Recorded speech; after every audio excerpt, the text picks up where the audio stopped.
যদি 1947 চনত দেশ ধৰ্মৰ নামত ভাগেই হৈছিল তেন্তে কিয় জৱাহৰলাল নেহৰুৱে মাইনৰিটিৰ লিষ্টত পেলাই কিছুমান অদৰকাৰী এক আনি মুছলমান সমাজক বৰবাদ কৰিছিল ওয়াকফ বৰ্ডৰ যি শক্তিশালী ৰূপ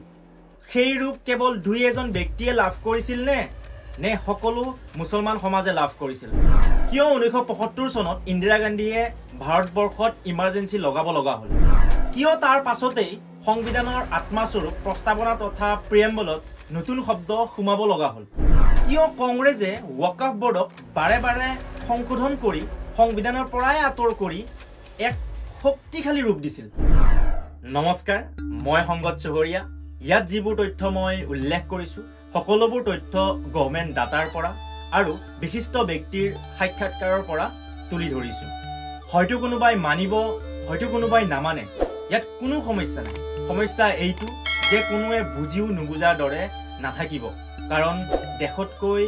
কোনো পাৰ্টি ডাঙৰ নহয় আজি ভাব হৈছে কি কৰিলে যদি ঠিকে কৰিলে হয়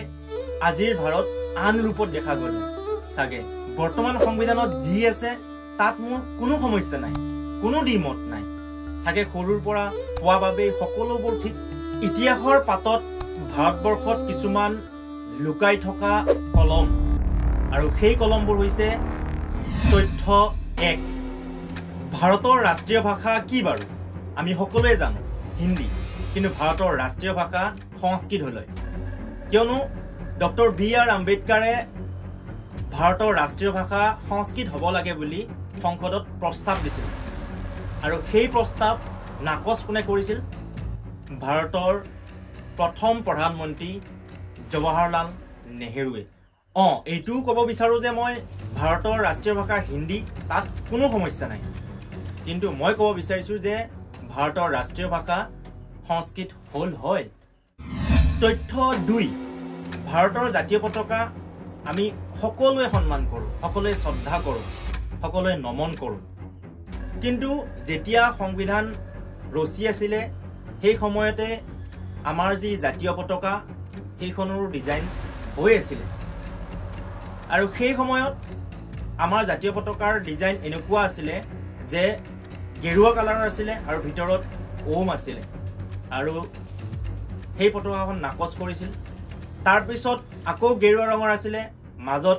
বন্দে মাতৰম বুলি লিখা আছিলে সেইখনো নাকচ কৰিছিলে কোনে জৱাহৰলাল নেহৰুদেৱে আজিৰ পতাকাখনক আমি শ্ৰদ্ধা কৰোঁ তাত কোনো দ্বিমত নাই তথ্য 3 ভাৰতত যেতিয়া নেশ্যনেল এন্থেম ডিচাইড হৈ আছিলে তেতিয়া প্ৰায় ভাগৰে মতামত আছিল যে ভাৰতৰ নেশ্যনেল এন্থেম বন্দে মাতৰম হ'ব লাগে কিয়নো স্বাধীনতা পোৱাৰ আগৰ পৰাই বন্দে মাতৰম গীতেৰে মুখৰিত কৰি গোটেই দেশখন তোলপাৰ কৰিছিলে আৰু সেই সকলোৱে বিচাৰিছিলে কিন্তু ইয়াৰ কোনে বিৰোধিতা কৰিছিলে জৱাহৰলাল নেহৰুদেৱে তথ্য 4 দেশৰ নামৰ প্ৰসংগত যদি ক'ব বিচাৰোঁ আমাৰ দেশৰ আগৰ পৰাই নাম আছিলে ভাৰত আৰু ভাৰতেই হ'ব লাগিছিল কিন্তু যি ব্ৰিটিছে আমাক নাম দি দিছিলে ইণ্ডিয়া সেই নামটোক কোনে ৰাখে জৱাহৰলাল নেহৰুদেৱে আৰু সেই সংবিধানৰ প্ৰথম লাইনতে লিখা আছে ইণ্ডিয়া ডেট ইজ ভাৰত তথ্য 5 আৰ্টিকল 35 কোনে এড কৰিছিল জৱাহৰলাল নেহৰুদেৱে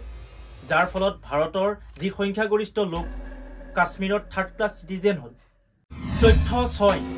আৰ্টিকল 370 কোনে এড কৰিছিল জৱাহৰলাল নেহৰুদেৱে যাৰ ফলত কি হৈছিল যাৰ ফলত ভাৰতত আলগাবাদ তথা সন্ত্ৰাসবাদ বাঢ়িছিল কাশ্মীৰতে কাশ্মীৰীসকলৰ প্ৰভুত্ব নোহোৱা হ'ল ছোৱালী বোৱাৰীসকলৰ বলাৎকাৰ হৈছিল দেশৰ ভিতৰতেই দেশৰ বিৰুদ্ধে ষড়যন্ত্ৰৰ কেন্দ্ৰস্থল গঢ়ি উঠিছিল হাজাৰ হাজাৰ সৈনিক মৰিল হাজাৰ হাজাৰ মহিলা বিধৱা হ'ল কাৰ বাবে আৰ্টিকল 370 বাবে তথ্য 7 সংবিধানৰ আৰ্টিকল 13 কি বুজায় আৰ্টিকল 13 ভাৰতৰ যি কুপ্ৰথা আছে সেই কুপ্ৰথাবোৰ নিষেধ কৰাৰ কথা কয় কিন্তু কেতিয়াও এই বিষয়ত জৱাহৰলাল নেহৰুৱে আলোচনাত নবহিল যি মোগলৰ সময়ৰ পৰা যি কুপ্ৰথা চলি আছিলে এটা সম্প্ৰদায়ৰ সেইবোৰ চলিয়েই থাকিল অৰ্থাৎ তাত ষড়যন্ত্ৰ নিশ্চয় আছিলে এটা সম্প্ৰদায় বৰবাদ হ'ব এৰি দিয়া হৈছিল তথ্য 8 সংবিধানৰ আৰ্টিকল 25ত প্ৰপগেট ৱৰ্ডটো কোনে এড কৰিছিল জৱাহৰলাল নেহৰুদেৱে ফলত গোটেই ভাৰতবৰ্ষত ধৰ্মান্তৰ চলিল আৰু আজিৰ ভাৰতবৰ্ষৰ 9খন ৰাজ্যৰ 200খন জিলাৰ টোটেলি ডেমোগ্ৰাফি চেঞ্জ হৈ গৈছে তথ্য 9 সংবিধানৰ আৰ্টিকেল 30ৰ মাইনৰিটিৰ কনসেপ্টটো কোনে কোৱাৰ বাবে আহিছিল জৱাহৰলাল নেহৰুদেৱৰ বাবে য'ত সংখ্যাগৰিষ্ঠ আৰু সংখ্যালঘুৰ মাজত খেল আৰম্ভ হৈছিল আৰু সেই খেল আজিও চলি আছে তথ্য 10 কেতিয়াও জৱাহৰলাল নেহৰুৱে গোলামীৰ নাম নোহোৱা কৰিব নোখোজিলে এটাও গোলামীৰ নিশান যি কাশী মথুৰা অযোধ্যাত